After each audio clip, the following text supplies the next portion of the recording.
Sebastian Paul ചേരുകയാണ്. Sebastian Paul, ഈ ലക്നൌവിലെ കർസേവർക്കെതിരെയുള്ള കേസും ഗൂഢാലോചന കേസും ഒന്നിച്ചാക്കിയാൽ ഈ റായ്ബറയിലെ 183 സാക്ഷികളെയും വീണ്ടും വിസ്തരിക്കണം എന്നതായിരുന്നു LK അദ്വാനിയുടെ അഭിഭാഷകൻ കോടതിയിൽ വാദിച്ചത്. ഈ വിധി വരുന്നതോടുകൂടി അഭിഭാഷകൻ്റെ ആ വാദം ശരിയെന്ന് വരികയാണ്. ഈ 183 സാക്ഷികൾ ഒരിക്കൽ കൂടി വിസ്തരിക്കേണ്ടി വരും. എത്രമേൽ വലിയ ഭഗീരഥ പ്രയത്നമായിരിക്കും ഇത്ര സാക്ഷികളെ ഒരിക്കൽ കൂടി വിസ്തരിക്കേണ്ടി വരിക എന്നത് ശ്രീ സെബാസ്റ്റ്യൻ പോൾ? ഇവിടെ ഇപ്പോൾ അദ്വാനി ഉൾപ്പെടെയുള്ളവർ ഈ കേസിൽ വീണ്ടും പ്രതിയാക്കപ്പെട്ടിരിക്കുന്നു. അവരെ വീണ്ടും വിചാരണ ചെയ്യണം.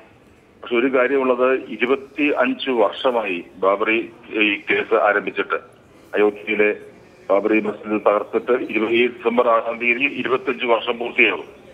ഇപ്പോഴാണ് ആരെയാണ് പ്രതിയാക്കേണ്ടത്, ആരെയാണ് വിചാരണ ചെയ്യേണ്ടത്, ഏത് കോടതി വിചാരണ നടത്തണം എന്നീ കാര്യങ്ങൾ സുപ്രീം കോടതി വ്യക്തത വരുത്തിയിരിക്കുന്നത്. അത് കേൾക്കുന്നത് ശരിയാണെങ്കിൽ ഈ കേസ് അദ്വാനിയുടെയോ അല്ലെങ്കിൽ കൂടെയുള്ളവരുടെയോ അവർക്ക് ആയുസ്സുള്ള കാലത്ത്, അവരുടെ ആയുഷ്കാലത്ത് ഈ കേസ് അവസാനിക്കില്ല. സാങ്കേതികമായി പുനർവിചാരണ, പുനർവാദം, അങ്ങനെ പലതരത്തിലുള്ള തടസ്സങ്ങൾ ഇങ്ങനെ അനന്തമായി നീണ്ടുപോകുന്ന ഒരു കേസായി ഇത് മാറുമ്പോൾ അതിന്റെ അർത്ഥം ഇന്ത്യയിലെ നീതിന്യായ വ്യവസ്ഥയ്ക്ക് എന്തോ സാരമായ തകരാറുണ്ട് എന്ന് പൊതുസമൂഹത്തിന് ബോധ്യപ്പെടുന്ന രീതിയിൽ ആണ് ഈ കേസ് ഇപ്പോൾ ഒരു വികാസം പ്രാപിച്ചിരിക്കുന്നത്. അല്ല സെബാസ്റ്റ്യൻ പോൾ, റായ്ബറേലി കോടതിയിലും അലഹാബാദ് ഹൈക്കോടതിയിലുമായി ഈ കേസ് ഇങ്ങനെ പോവുകയായിരുന്നു. കേസ് നീണ്ടുപോകുന്നതിൽ അതിർത്തി രേഖപ്പെടുന്നുണ്ട് പിനാകി ചന്ദ്രഘോഷും റോഹിംഗ്ടൺ നരിമാനും. അങ്ങനെയാണ് ഈ കേസിൽ ഇന്ന് വിധി ഉണ്ടാകും എന്നുള്ള ഒരു അൾട്ടിമേറ്റം ഉണ്ടാകുന്ന സുപ്രീം കോടതിയുടെ ഭാഗത്തു നിന്നും. ഇന്ന് പോലും ഒരു സമയക്രമം സുപ്രീം കോടതി പ്രഖ്യാപിക്കുന്നുണ്ട് ശ്രീ സെബാസ്റ്റ്യൻ പോൾ. അപ്പോൾ ഈ കേസ് ഇങ്ങനെ അനന്തമായി നീണ്ടുപോകുന്നതിൽ ഈ ഘട്ടത്തിലാണെങ്കിൽ കൂടിയും സുപ്രീം കോടതിക്ക് ആശങ്കയുണ്ട് ശ്രീ സെബാസ്റ്റ്യൻ പോൾ. അല്ല, സുപ്രീം കോടതി ഇത്തരം കാര്യങ്ങളിൽ ആശങ്ക പ്രവർത്തിക്കാറുണ്ട്. ആ ആശങ്കയുടെ ആത്മാർത്ഥത ഞാൻ ചോദ്യം ചെയ്യുന്നില്ല. പക്ഷെ അത് നടക്കാറില്ല, പ്രായോഗികമായി നടപ്പാവില്ല. ഇപ്പോൾ എനിക്ക് നേരിട്ടറിയാവുന്ന ഉദാഹരണം പറയുകയാണെങ്കിൽ, ബാംഗ്ലൂർ കോടതിയിൽ അബ്ദുൽ നാസർ മദനിയുടെ കേസ് 4 മാസം കൊണ്ട് പൂർത്തിയാക്കണം എന്ന് സുപ്രീം കോടതി അന്ത്യശാസനം നൽകിയിട്ട് ഇപ്പോൾ 2 വർഷം കഴിഞ്ഞു. ഒന്നും സംഭവിക്കുന്നില്ല. സമാനമായ സാഹചര്യങ്ങളാണ്. അവിടെ കോടതി മാറുന്നു, ജഡ്ജി മാറുന്നു, സാക്ഷികൾ വരുന്നു, വീണ്ടും വിസ്തരിക്കുന്നു, സാക്ഷികൾ കിട്ടുന്നില്ല. 25 വർഷം ശ്രീ പി രാജീവ്, LK അദ്വാനി എന്നുള്ള വ്യക്തി BJPയുടെ സമുന്നതമായ കമ്മിറ്റികളൊന്നുമില്ല. 25 വർഷങ്ങൾക്ക് ശേഷം ഈ കേസിൽ ആരെയൊക്കെ പ്രതിയാക്കണം, ശ്രീ സെബാസ്റ്റ്യൻ പോൾ പറയുന്നത് പോലെ ആരെയൊക്കെ പ്രതിയാക്കണമെന്ന് കൃത്യമായൊരു വ്യക്തത സുപ്രീം കോടതി വരുമ്പോൾ BJPക്ക് ഏതു തരത്തിലാകും ഇത് രാഷ്ട്രീയമായി തിരിച്ചടിയാവുക?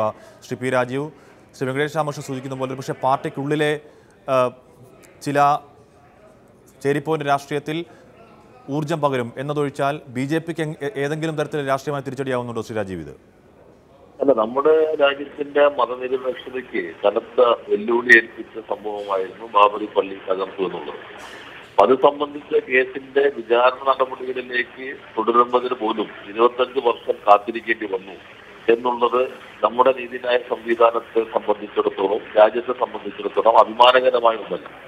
അപ്പൊ ഇപ്പോൾ പോലും ഏത് രൂപത്തിലേക്ക് വരും എന്ന് പറയാൻ കഴിയുന്നില്ല. പ്രതിസ്ഥാനത്തേക്കും വിചാരണ തുടരുന്നതിനും ആവശ്യമായിട്ടുള്ള നിർദ്ദേശമാണ് ഇപ്പോൾ സുപ്രീം കോടതിയുടെ ഭാഗത്ത് വന്നത് എന്ന് ഞാൻ മനസ്സിലാക്കുന്നു. എന്നാൽ അത്തരമൊരു പ്രശ്നം കുറെ കൂടി ഗൗരവമായി ചർച്ച ചെയ്യപ്പെടേണ്ട ഒരു പ്രത്യേക സന്ദർഭത്തിലൂടെയാണ് രാജ്യം കടന്നു പോകുന്നത്. ആ സന്ദർഭത്തിൽ ഈ വിചാരണയ്ക്ക് തുടക്കം കുറിക്കുന്നത് നമ്മുടെ രാജ്യത്ത് വർഗീയത അതിശക്തമായി രാഷ്ട്രീയ വിചാരത്തിൽ വിളിക്കുന്ന സന്ദർഭം, അതിന്റെ ഏറ്റവും മോശപ്പെട്ട പ്രവണതകൾ പ്രകടമായിക്കൊണ്ടിരിക്കുന്ന ഒരു ഘട്ടം. അത്തരമൊരു ഘട്ടത്തിൽ ഇത് സംബന്ധിച്ചുള്ള വിചാരണ നടപടികൾക്ക് തുടക്കം കുറിക്കുമ്പോൾ ഏറെ വൈകിട്ടാണെങ്കിൽ പോലും വീണ്ടും ഇത്തരം പ്രശ്നങ്ങൾ ഗൗരവമായ ശ്രദ്ധയിലേക്ക്, സമൂഹത്തിന്റെ ശ്രദ്ധയിലേക്ക് കൊണ്ടുവരുന്നതിന് കൂടി സഹായകരമായിരുന്നു. എന്നാൽ ഇത് എത്രമാത്രം പ്രായോഗികമായി ഒരു ഫലം നൽകുന്ന അവസ്ഥ അതൊരു പ്രശ്നമാണ് ശ്രീ പി രാജീവ്. ഇപ്പോൾ ഈ ഗൂഢാലോചന കേസും ലക്നൌവിലെ കർഷകർക്കെതിരായ കേസും 2 കോടതികളായി പരിഗണിക്കുന്നു. റായ്ബറേലി കോടതി ഇവരെ കുറ്റമുക്തരാക്കുന്നു. അലഹാബാദ് ഹൈക്കോടതി ആ വിധിക്ക് അംഗീകാരം കൊടുക്കുന്നു. അതിനെതിരെ CBI സുപ്രീം കോടതിയിൽ ഹർജി കൊടുക്കുന്നു. 25 വർഷങ്ങൾക്ക് ശേഷമാണ് ആ കുറ്റമുക്തരാക്കിയ നടപടി നിലനിൽക്കില്ല എന്ന് സുപ്രീം കോടതി പറയുന്നത്. 183ഓളം സാക്ഷികളെ ഇനിയും വിസ്തരിക്കേണ്ടതുണ്ട്. ഈ 2 കേസുകളും ഒന്നിച്ച് പരിഗണിക്കുമ്പോൾ വളരെ പെട്ടെന്ന് ഈ കേസ് അന്തിമ രൂപത്തിലേക്ക് എത്തും എന്ന് പ്രതീക്ഷിക്കുക ഈ സമയത്തും സാധ്യമല്ല ശ്രീ രാജീവ്. അതെ, അത് തന്നെയാണ് സൂചിപ്പിച്ചത്. നമുക്കിപ്പോൾ എത്രമാത്രം ഫലപ്രാപ്തിയിലേക്ക് എത്തും എന്ന് പറയാൻ കഴിയില്ല. എങ്കിൽ പോലും സുപ്രീം കോടതി വന്നിട്ടുള്ളത് വീണ്ടും ഇത്തരം പ്രശ്നങ്ങൾ സജീവമായി ചർച്ച ചെയ്യുന്നത് സഹായകരമാണ്.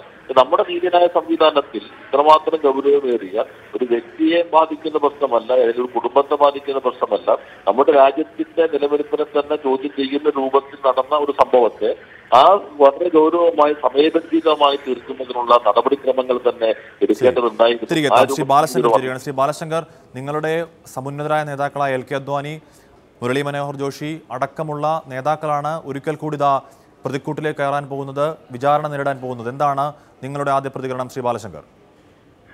കോടതി വിധി എന്തു തന്നെ ആയാലും അതിനെ സ്വീകരിക്കുന്നു, അതിനെ സ്വാഗതം ചെയ്യുന്നു.